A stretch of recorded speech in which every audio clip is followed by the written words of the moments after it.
nous allons voir une autre manière d'envoyer des emails, mais cette fois-ci en utilisant de Markdown. Alors là encore, je vais recréer une nouvelle classe. Je tape la commande php artisan make .mail.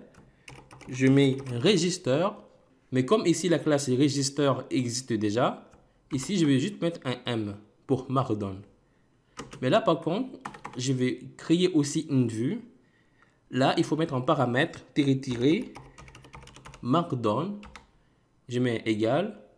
Soit je le mets ici entre guillemets. À l'intérieur, je mets la vue. Ou je fais juste comme ça. C'est à vous de voir. Et là, comme vue, je le mets ici dans le dossier mail. Et là encore, je mets register ainsi que M pour Markdown. Je clique. Là, il m'a créé à la fois la classe ainsi que la vue. Alors, si j'ouvre mon application, je regarde, je retrouve ici la classe Register M. Et là, dans la vue, je retrouve ici la vue que Laravel m'a créée. Alors, si je regarde bien la vue, ici, Laravel m'a créé un grand composant qui, à l'intérieur, on mettra ici nos messages. Et là, on retrouve aussi un autre composant, c'est de type bouton. Alors, d'abord, je vais retourner ici dans Registers Controller. Et là, je vais juste mettre un M. Comme ça, je vais utiliser ici la classe Register M pour Markdown. Je vais aller dans la classe Register M. Et ici, je vais envoyer l'utilisateur. Ici, je mets $user. Et je vais automatiquement ici initialiser. Voilà. Mais là, par contre, ce n'est pas privé. C'est public. Et ici, il me retourne un utilisateur. Très bien. Et là, ici, je vois qu'à la place d'utiliser ici la fonction view, il utilise ici la fonction markdown. Et à l'intérieur, ici, on retrouve notre vue. Alors, je vais juste aller ici dans la classe register. Je vais copier tout ça. Comme ça m'évite de me répéter. Et je vais le mettre ici. Voilà. Maintenant, je vais retourner ici dans la vue. Et là, comme tu vois, il me donne ici un exemple ici de Markdown. Là, c'est un titre. Ici, je mets comme titre bienvenue. Je fais un écho de $user name. Et là, je vais juste mettre un test. Je mets ton inscription a bien été validée. Et ici, dans le composant, c'est un composant de type bouton. Et là, je retrouve en deuxième paramètre un tableau qui contient ici comme clé URL. Et là, il faudrait mettre ici la valeur. Et ici, la valeur, je ne voudrais pas mettre ici le lien manuellement. Par exemple, ici, mettre https://larasu.com. Alors, ça serait vraiment très pénible de faire ça à chaque fois. Surtout si, par exemple, ici, demain, tu vas changer d'adresse. Tu vas changer d'adresse pour ton application ou bien le nom de ton application. Ça serait bien que Laravel le change ici dynamiquement, automatiquement, sans devoir ici revenir ici à la vue et de rechanger manuellement. Franchement, ça peut être vraiment très pénible. Et là, il y a une autre solution pour récupérer ici l'URL dynamiquement. La solution se trouve juste sous nos yeux. Là, je constate que Laravel m'a mis ici un thanks qui se trouve au pied de l'email.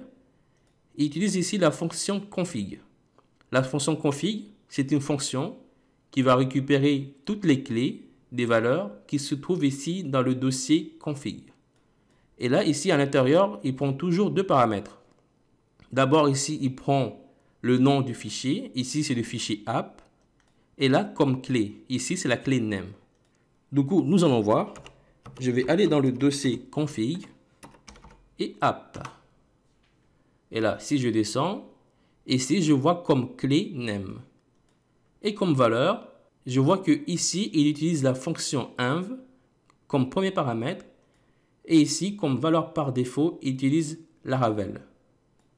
Mais comme ici, il utilise la fonction .env, cela veut dire que Laravel va d'abord regarder dans le fichier .env si cette constante existe. Et si cela existe, il va prendre ici le premier paramètre. Et si ça n'existe pas, il va regarder ici le deuxième paramètre comme valeur par défaut. Du coup, je vais aller dans le fichier .env. Je monte tout en haut. Et là, ici, je retrouve la constante app_name. Du coup, là, je vais changer ici le nom de l'application. Je mets Larasu. Ce qui veut dire que si ici, j'ai envie de mettre ici le lien dynamiquement, je vais devoir aller ici dans le fichier app qui se trouve dans le dossier config. Et là, si je descends, je vois ici la clé URL. Et là encore, il utilise la fonction env. Ici, en premier paramètre, c'est la constante app_url. Du coup, ici, dans la constante app_url, je vais devoir aussi mettre le lien de mon application. Là, comme lien, je mets larasu.com. Ici, par contre, ça sera un HTTPS. Et là, dans la vue, je vais enlever ça. Ouvrir la fonction config. Et ici, je vais utiliser ici la clé URL qui se trouve dans le fichier app. Et ici, dans le bouton, je vais mettre par exemple aller sur, je fais un écho de la fonction config.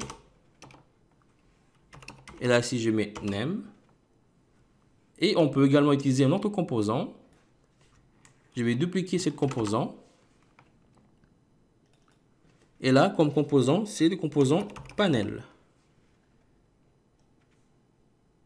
J'enlève ici les valeurs par défaut. Et ici, dans le composant panel, je peux aussi mettre un message qui va s'afficher comme un message d'alerte équivalent à Bootstrap. Je mets par exemple, je suis un message important. Et ici, à la place de thanks, je peux mettre par exemple merci. Voilà. Et là, ici, j'enlève le B. C'est bien. Ton inscription a bien été validée.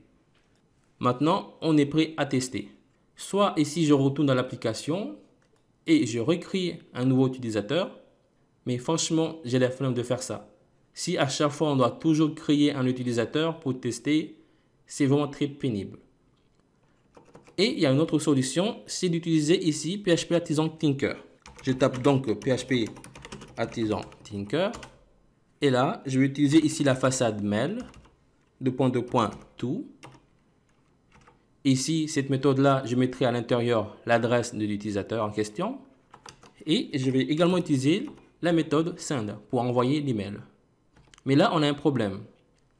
Ici, dans la méthode to, il faudrait en fait récupérer l'adresse de l'utilisateur. Mais le problème ici, je ne vais pas m'inscrire. Je vais plutôt récupérer un utilisateur. Je vais initialiser ici la variable user qui est égale à app/user, le modèle user. Et là, je vais récupérer ici le premier utilisateur. Une fois que c'est récupéré, à l'intérieur de la méthode send, je vais initialiser ici la classe register_m. Pour cela, je mets le namespace app mail /register_m. Et là, à l'intérieur, je vais envoyer ici dans le constructeur l'utilisateur. On teste. Alors, ici, il me donne une erreur parce que ici, je vais de mettre le flèche. Et si je teste, ici, il me donne une valeur nulle. Cela veut dire que tout a marché. Si je retourne ici dans mes trappes, ici, je vois bienvenue sur Larasu. Et là, je constate que ici, il m'a récupéré mon nom d'utilisateur, Larasu. Et là également, il m'a également récupéré le nom de l'application Larasu. Et si je clique sur le lien, aller sur Larasu, il me redirige vers larasu.com. Très bien. Je l'enlève. Là, j'ai envoyé l'email au premier utilisateur. Mais après, si tu veux, tu peux envoyer l'email au deuxième utilisateur. Ici, par contre, je vais utiliser la méthode find. Et à l'intérieur, ici, j'ai mis l'ID de l'utilisateur. Ici, par exemple, c'est l'ID numéro 2. Si je teste, il me donne nul. Et là, il m'a récupéré ici l'utilisateur numéro 2. Très bien. Après, si tu n'aimes pas MainTrap, tu peux aussi utiliser un autre driver. Si je tape ici sur Google MainDev, je prends le premier lien, j'agrandis un peu. Et si je descends, ici, il me dit comment installer MainDev. Alors, je vais copier ça. J'ouvre le terminal. Je vais couper Tinker. Je colle ça. Mais comme je suis sur Linux, ici, je dois mettre sudo. J'ai mis mon mot de passe. Et là, j'attends que ça installe. Une fois que c'est installé, il me suffit juste de lancer MainDev. Maintenant, il me suffit juste de recopier cette adresse-là qu'il m'a donnée et de coller ici dans le navigateur. Je colle. Et là, ça m'ouvre ici la boîte mail de MainDev. Maintenant, il va falloir configurer. Je vais dans le fichier .env. Ici, je descends. Ici, dans la partie de mail.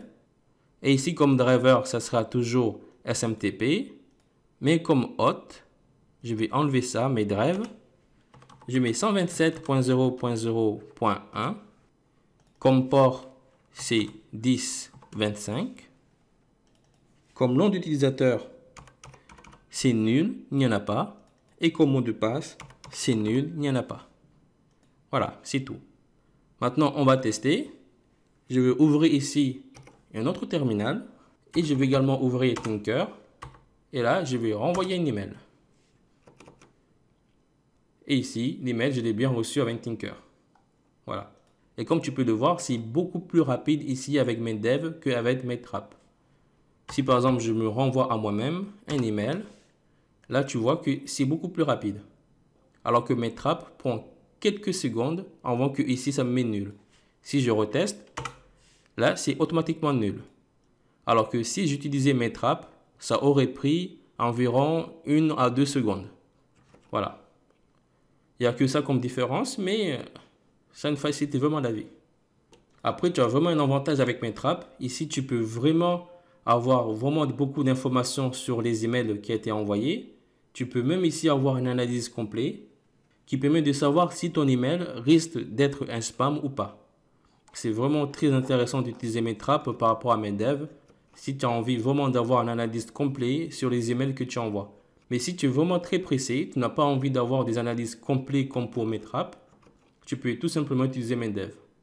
Après, si tu as envie d'en savoir un peu plus sur les emails et comment les personnaliser avec Laravel, tu peux ici aller dans la documentation de Laravel et de regarder plus en détail.